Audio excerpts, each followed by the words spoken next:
Say hello to the M64 by modretro. Yes, I have an early version of one, and we're going to be covering it here, including what makes it better or worse than the Analogue 3D, as both of these aim to do basically the same thing, which is to recreate the original Nintendo 64 hardware as closely as possible while being compatible with modern TVs and adding a few other features on top of it too. It plays all the same games, as you can see here with DK64. Take that, NSO, got you beat. But one thing the the M64 can do is you can hit the eject button and it just jumped out. I hope the game still works. This thing is amazing. I love that eject button. It is so freaking fun. Now, with that being said, there are some differences between these two devices, besides being made by different companies, of course. For one, this is a fair amount cheaper, being only $200 as compared to $300 for right now.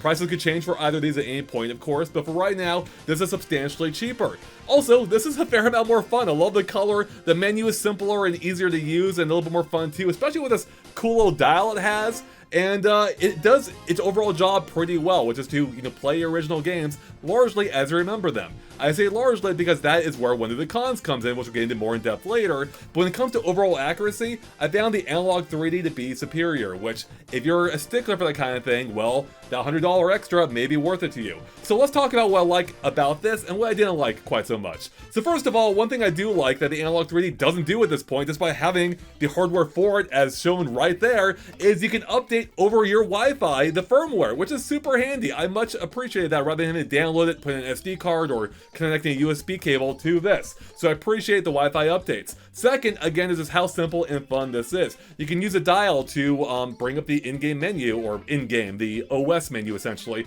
to change the filters, add a CRT filter if you want, change the display ratio, all kinds of things, and it's just really easy to use. Or if you're using a controller like the awesome one they built specifically for the system, though original controllers work as well, just hold Z and press the start button to bring up the OS in-game, and it's just really easy to use, so I very much appreciated that. I'll have more to say about the controller soon enough too. Next is that this system boots up fast. It boots immediately into the game directly rather than having any kind of starting menu, unlike the Analogue 3D, and it's even quicker too. I believe the Analogue 3D did speed it up recently, but even still, this was fast, almost original hardware fast, and I appreciated how quickly it got me right into the game. Now, speaking of which, when it comes to actually playing the games themselves, I will say it's by and large a success story, especially considering the price. But there are some important asterisks we'll get to on that. But by and large, you're playing the exact same games that you already own in a way that feels very reminiscent of original hardware, which is great. In many cases, you probably won't be able to tell the difference at all, except for the fact you're playing on a modern display without needing any kind of adapter, which includes the options of using modern filters too, like a CRT filter to make it look more like a TV you actually would game on back in the day. I think CRT filter was pretty cool. I don't know if I liked it quite as much as the one on the Analogue 3D. That could just be because I'm used to this one as well. But in both cases, I prefer using the clean appearance the most anyway, which gets rid of all the filters and gives you that maximum brightness. And I actually liked using that the most, in which case it looked pretty much the same as the Analogue 3D in my experience. Also, again, I have to stress how easy it is bringing up the in-game menu, either using the controller or the dial. You can turn the filters on or off, you can change the sizing of things, really easy and quick, and I like that. It's just a fun menu to use. The entire system just feels fun. There's even like a boot up animation when you turn it on for the first time that like basically greets you to the system, and I like that. It has a whimsical, fun touch, which is perfect for the fun machine that the Analogue 3D didn't quite get. Now let's talk about some of the drawbacks of the M64, starting with a feature the Analogue 3D only got just recently, being save states.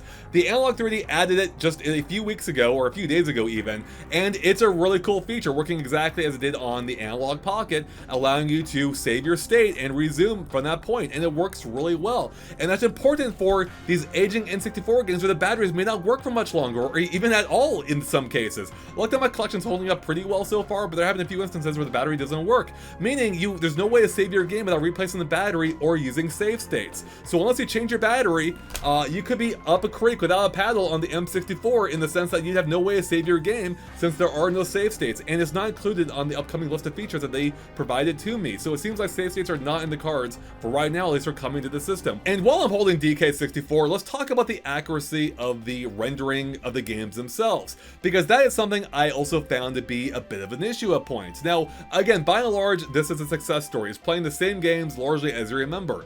But I did know some discrepancies, such as the fact that in DK64 specifically, it failed the Vine test. Now, what's a Vine test, you ask? Well, it's kind of an infamous way of testing the accuracy of an emulator or hardware-based emulation, like the M64 Analogue 3D, based on the tile screen demo of DK64, where at one point DK will climb a mountain, then grab a vine and swing across a chasm. Now, on the original hardware and on the Analogue 3D, he crosses the chasm just fine. But on the M64, what happens is he grabs the vine, then he jumps into the abyss, and then it just goes awry from there. So it failed the test. He didn't cross the chasm with the vine. Now, in DK64's case, as far as I can tell, the game is still otherwise playable, and I didn't notice anything else that stood out to me. But I did notice a potentially bigger issue in a handful of other games, like Mario 64, the launch title for the system, which is kind of important to get right, being that the game actually runs slower on the M64 compared to the original hardware or the Analogue 3D. Meaning, if you start the game at the same time and sync up the clips, you'll see that the M64 falls behind. Now, when you're actually playing the game, it's pretty hard to notice. I did because I'm, know the game like the back of my hand, but even then, it's still hard to tell for sure until I synced up the clips. But this game does run a little bit slower, and that may be noticeable to you. Now, I don't think it's a huge deal in this case, but I did notice a bigger discrepancy when playing Star Fox 64, where I did feel the impact, where you can feel the game either slowing down or running slower at points where it didn't before, or didn't run that slow before, and it just felt off to me, and that was an immediate sense that I had that things weren't feeling quite right. Now, fortunately, this is a bit of an outlier in my testing of maybe 10 games or so, but it does make me concerned that other games could be affected in similar ways. Now, I will say a lot of the other games I tested ran perfectly fine. In fact, in one case, Diddy Kong Racing, the M64 was actually just slightly more accurate than the Analogue 3D, maintaining parity with the N64, the original hardware, whereas the Analogue 3D was off by a handful of frames. Again, not a big deal, certainly not to the same degree that, Star Fox 64 is on the M64. So that is a little bit concerning that the M64 in my testing seems to vary so much compared to original hardware, even if most of the time you probably won't notice and it plays just fine, by and large. But if you are a stickler for that kind of detail, that could be a problem. And it starts to make the $100 premium of the Analogue 3D not look so bad by comparison, especially when you factor in the save states. I should also mention that as far as I'm aware, there's no HDR option on the M64 that I don't use on the Analogue 3D either, so I don't think that's a huge deal for me personally.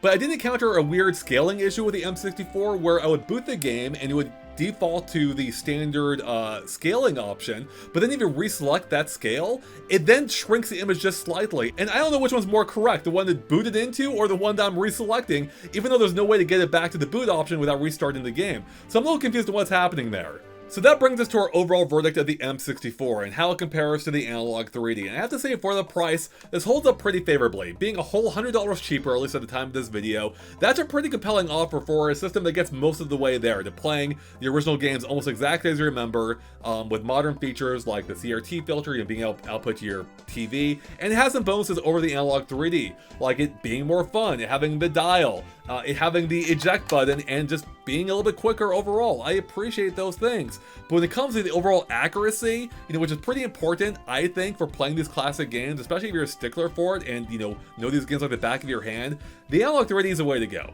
at least in my experience. Yes, it is $100 more, but in my testing, it was more accurate of the two by a fair amount, especially in Mario 64 and Star Fox 64's case. Now, with that being said, again, this is early hardware, things could change in the final units, and firmware could address that issue eventually. But it may not address the fact that this has save states and this doesn't. Maybe it will, I don't know. Again, it wasn't on the list of upcoming features, so as far as I can tell, it's not planned for the immediate future of this thing. Whereas on the Analogue 3D, you have it right now. But you can't really go wrong with either device. It really comes down to how much you want to spend. If you only have $200, get the M64. It's really good. It plays the same games almost exactly as you remember, with a handful of, issues I mentioned. Otherwise, it's great. But if you have $100 extra for that $300, I think the Analogue 3D is probably the way to go with its, save states, enhanced accuracy, and all that. But I do have to give a huge shout out to the M64 controller as well, because this thing is freaking amazing. It's of course reminiscent of the original with the buttons all in the same place, but not only does it feel much heftier and heavier, maybe a little too heavy, but I just love the feel of it. It has a TMR control stick, which is great. The buttons, including the shoulders and the Z button, are way bigger. Look at that, and they just feel great to press. I love how the thing feels, and I'll be using it on my original Nintendo 64 with the included cable because it works just fine. So this thing is freaking awesome, and the M64 is also pretty cool on the whole. Again, for 200 bucks, it's pretty great, but if you have the extra $100 to spare, I'd probably go the Analogue 3D. So there you go, everyone. That's my overall review of the M64. I put a whole comparison video together too if you want to see it a little bit more in depth in terms of how it compares visually to the Analogue 3D. Otherwise, I think it's not a bad way to go if you only have 200 bucks to spare. And that's it, everyone. Thanks for watching our review of the M64. If you enjoyed this video, please click that subscribe button, ring the bell for tons more from us on the M64, other ways of playing 64 games, and everything else Nintendo here as well. With that, we'll catch you later. Bye, everyone.